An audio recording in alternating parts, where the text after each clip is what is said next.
Avançando um tiquinho, ontem a gente comentou sobre como era marcante, né, o MBL levando a Madalene Laxo no dia, né, no dia D, no dia T de tarifa, no dia T, sabe? Um ciclo que se fechava, porque tem a componente da perseguição, né? E a perseguição não existiria sem a Madalene Laxo.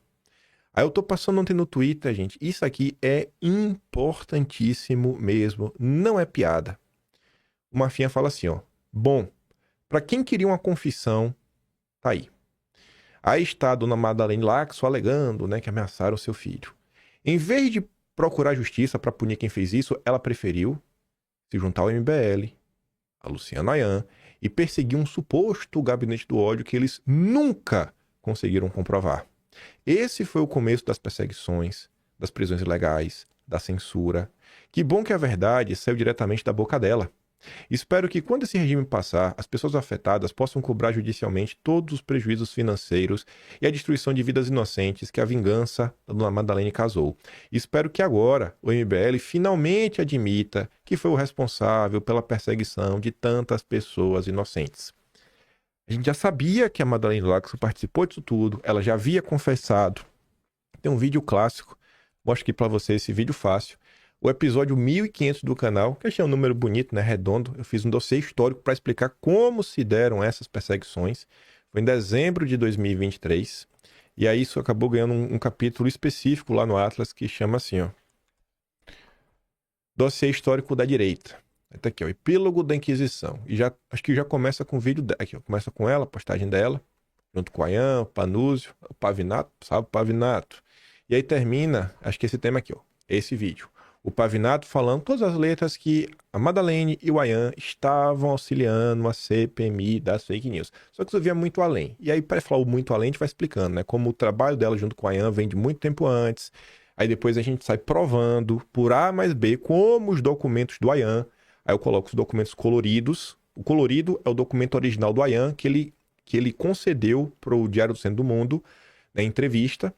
E que é o mesmo documento, tá aqui em preto e branco, com o selo do Senado, que é o DOC 32/2019, protocolado pelo Alexandre Frota. E o Ayan confessa, eu tô dando material pro Frota e pra Joyce. E aí, você vê aqui, ó, Alexandre Frota, Joyce e o ministro. A Laura Jardim falava, Alexandre Frota e a Joyce estão atuando junto ao Supremo para ajudar a mapear a milícia digital. Ou seja, o Frota e a Joyce levaram para o ministro o material produzido pelo Ayan, pela Laxo, todo apoio do MBL. Quando tem a primeira busca e apreensão, que é quando o Moro sai do governo, aquela primeira busca e apreensão. Porque o inquérito das fake news ainda não tinha chegado na direita, tinha a CPMI das fake news. O inquérito tinha ido só para Cruzoé e ficou em banho-maria. Aí o inquérito, ele renasce e é direcionado para o bolsonarismo. A primeira de todas as buscas e apreensões, a primeira decisão se baseia, para embasar a decisão, o ministro cita trechos dos depoimentos do Frota e da Joyce. E tá aqui, ó, um print da decisão, ó. Some-se a esses fatos os depoimentos prestados pelos deputados federais Alexandre Frota e Joyce Hasselmann em 17 de dezembro de 2019, que narraram a existência de um grupo organizado conhecido por Gabinete do Ódio.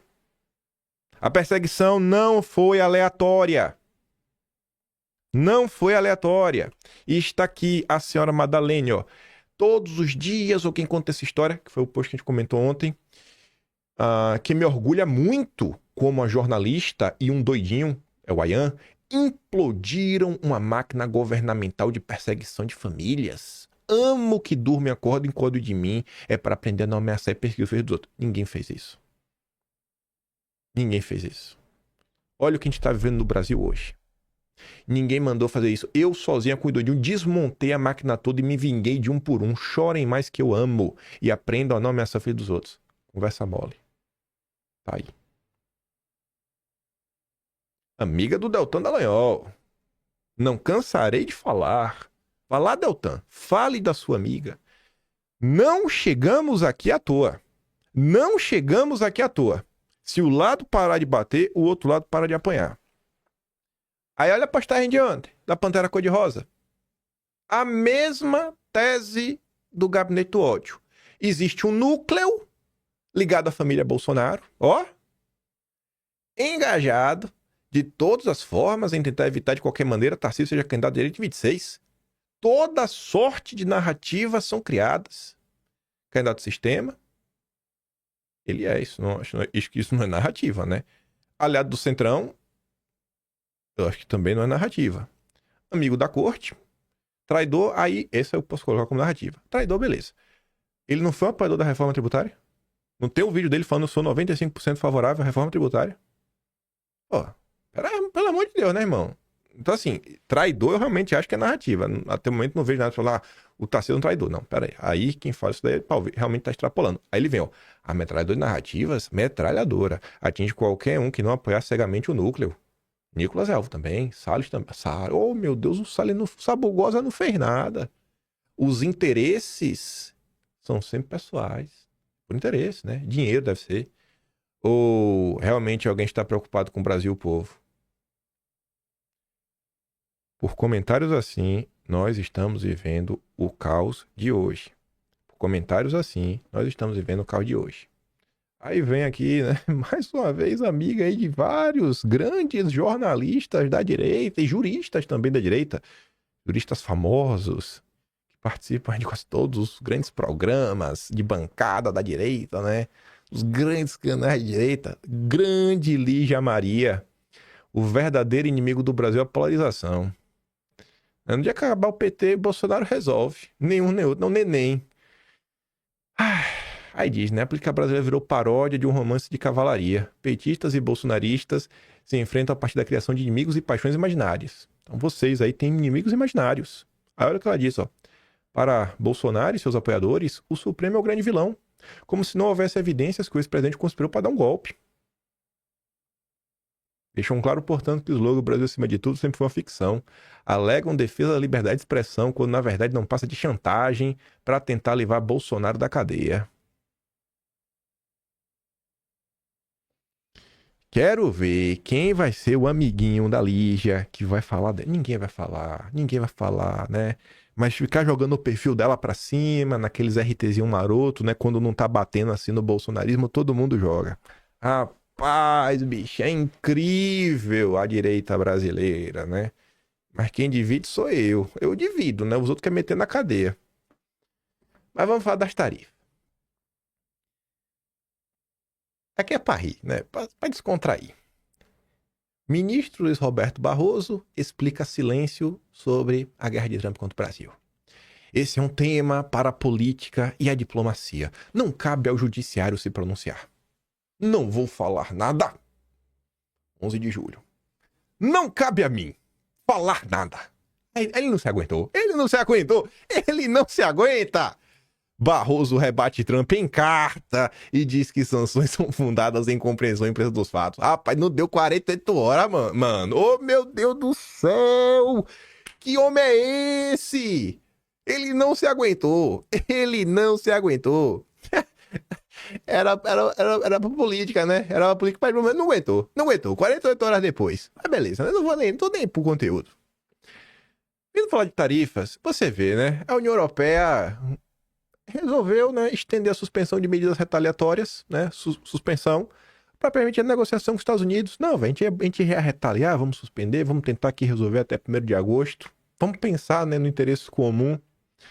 Trump meteu tarifas no México e na União Europeia. O México respondeu no mesmo dia, né, queria negociar.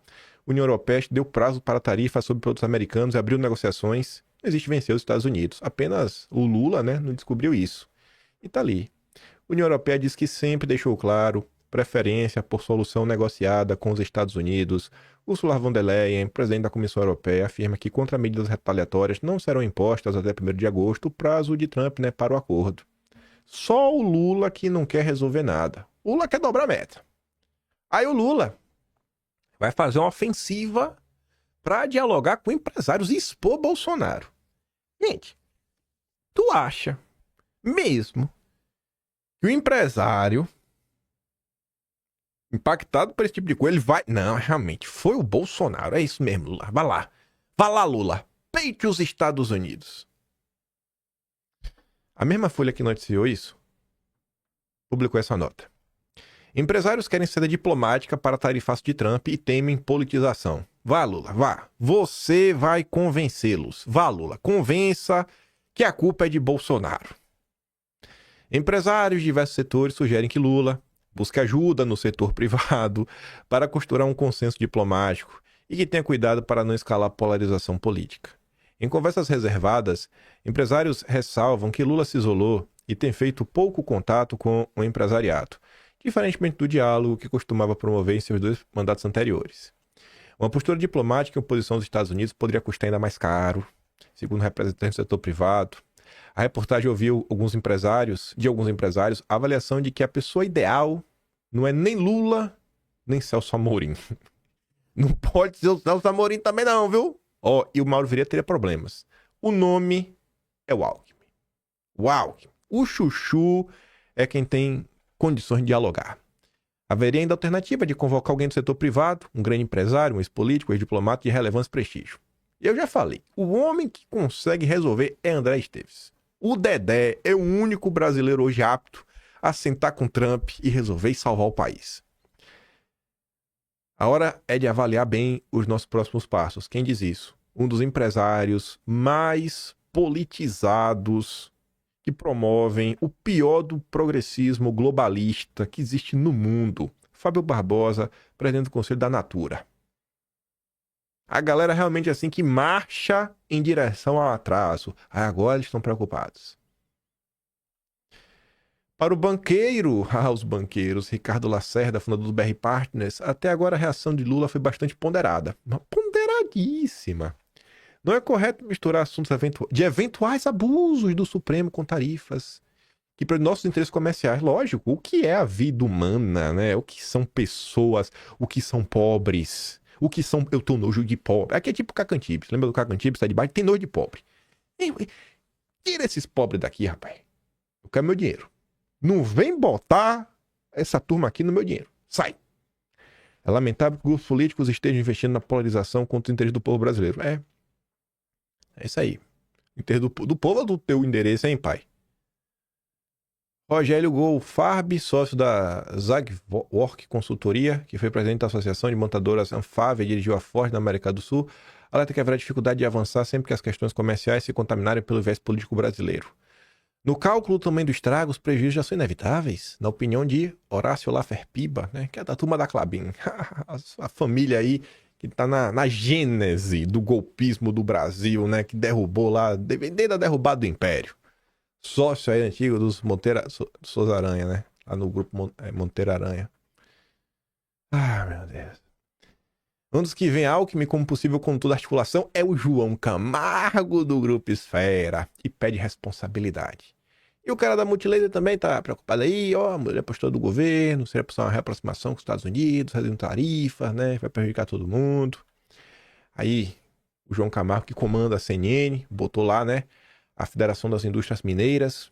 Alckmin é a pessoa ideal. Chama o Alckmin. Aí o Marcília diz, rapaz, Alckmin não conseguiu negociar com a Janja, nem quem ficaria com o cargo de vice, imagina o tarifaço. E aí o Alckmin apareceu. Ele é um para negociar, ó. O governo vai editar até terça o decreto que regulamenta a lei de reciprocidade que permite que o Brasil responda à tarifa. Bom, o Alckmin está sugerindo que o Brasil vai bater de frente. É o grande negociador Alckmin, rapaz. É isso, não sei se é isso que os empresários estavam esperando não, viu? Não sei se era isso. Enquanto isso, os empresários comentam, Estados Unidos são insubstituíveis, diz a Associação de Produtores de Suco de Laranja. Estamos deixando muito claro a nossa posição. O mercado americano é insubstituível.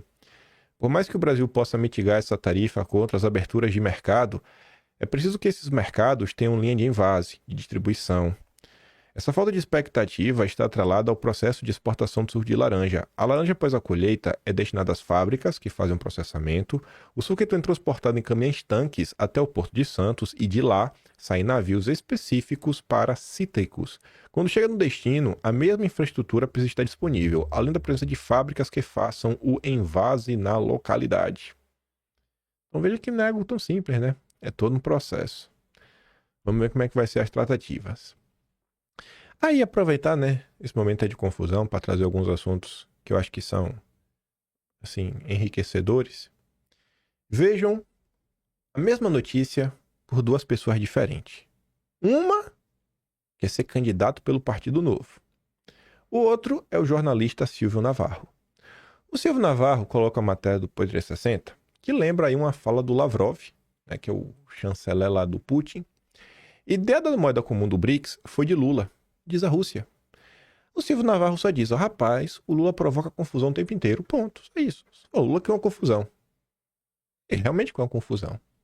Já o pré-candidato, Marcelo Bretas, colocou ideia de jirico. Gente, eu acho que as pessoas precisam ter um pouco mais de maturidade, sabe? Na hora de discutir os assuntos. O mundo real, gente, ele não é, sabe, ideologia o tempo inteiro. Tem que parar para entender um pouquinho, sabe, as coisas e como as coisas se dão. Eu fiz uma pergunta para obter uma resposta genérica que envolve moeda comum. Teve gente fazendo meme, assim, o real vale 14 centavos, não sei o que lá vale 17 centavos, sei lá, com isso daí só a moeda dos BRICS. A moeda dos BRICS não é o euro, que é a moeda única que todos os países vão utilizar, que você vai ter a nota do euro. Não, não é isso que está sendo discutido. Mas é uma moeda de negociação entre países. Aí eu perguntei, pedi pro Brook, né, que Elon Musk atualizou, eu falei, irmão, me dê um texto rápido só para falar as vantagens de você ter uma moeda comum. Aí ele fala assim, as negociações comerciais entre países, utilizando uma moeda comum, em vez do dólar, podem oferecer várias vantagens econômicas e geopolíticas para qualquer nação envolvida. Aqui não fala sobre BRICS, aqui é sobre qualquer moeda comum. Se amanhã o Brasil resolver ter uma moeda comum com a Argentina para negociar, isso daqui também é aplicável. Se o Mercosul resolver ter uma moeda comum para facilitar o comércio interno, isso também é aplicável. Isso também é aplicável. Se o Brasil quiser ter com os Estados Unidos uma moeda comum, que não for o dólar, for outra, também pode ter. Abaixo listas principais, de forma genérica, aplicáveis a qualquer grupo de países que adotem tal sistema, seja uma moeda unificada, uma unidade de conta compartilhada ou comércio em moedas locais dentro de um bloco. Enfim, menores custos de transação e maior eficiência no comércio intragrupo. Ao eliminar conversões cambiais e intermediários baseados em dólar, as transações se tornam mais baratas, potencialmente reduzindo o custo de 1 a 2% por operação e mais rápidas. Tu já imaginou, tu vive no Brasil, aí tu vai vender, tu tem que pegar o teu produto, tu não quer receber na moeda do cara, porque na hora que tu receber na moeda do cara, tu não sabe nem como comprar direito, o que fazer com isso daí, o cara te paga em dólar, e aí pra ele te pagar em dólar, ele teve que converter a moeda dele para dólar, ele perdeu, e depois tu vai pegar para converter de novo para real, e tu perde de novo. Porque tu acha que alguém vai converter moeda a troco de nada? Quem trabalha trocando, fazendo câmbio, vai trabalhar de graça? Então esse é um ponto. Estabilização de taxas de câmbio e maior resiliência econômica. Uma moeda comum minimiza flutuações cambiais entre os membros, criando um ambiente de negócios mais previsível e protegido contra choques globais como inflação ou crises no dólar. Não sei se vocês já olharam cotações, não é porque o dólar subiu que se você for comprar euro, você vai pagar mais dinheiro. Existe uma certa paridade em algumas moedas. Mas nem sempre, gente, isso é uma regra. Às vezes, uma moeda sozinha, ela se valoriza sozinha. E uma moeda sozinha se desvaloriza sozinha. Então, se você faz um negócio com uma moeda propriamente dito, as coisas que podem interferir nessa relação, né, entre os seus parceiros comerciais não necessariamente estão o tempo todo ligado ao dólar. Então, sei lá, na crise de 2008, que afetou o mundo todo, cara, você não teria esse problema. Então, são coisas assim que vão acontecendo. Diversificação de reservas e redução de riscos geopolíticos. Ao acumular reservas em moedas ou ativos alternativos, como commodities, os países evitariam a armação do dólar, onde políticas monetárias dos Estados Unidos influenciam economias globais. Então, assim, da mesma forma que você pode ter preocupação e, se eu tiver uma moeda de negociação, assim, se o mundo fizesse o yuan, que é a moeda da China, como moeda base, a política monetária que a China determinar ia impactar o mundo todo. E ideologicamente, né, por questão de ideologia, você é contra. Aí, se fosse fazer, você pode ser, em termos ideológicos, a favor.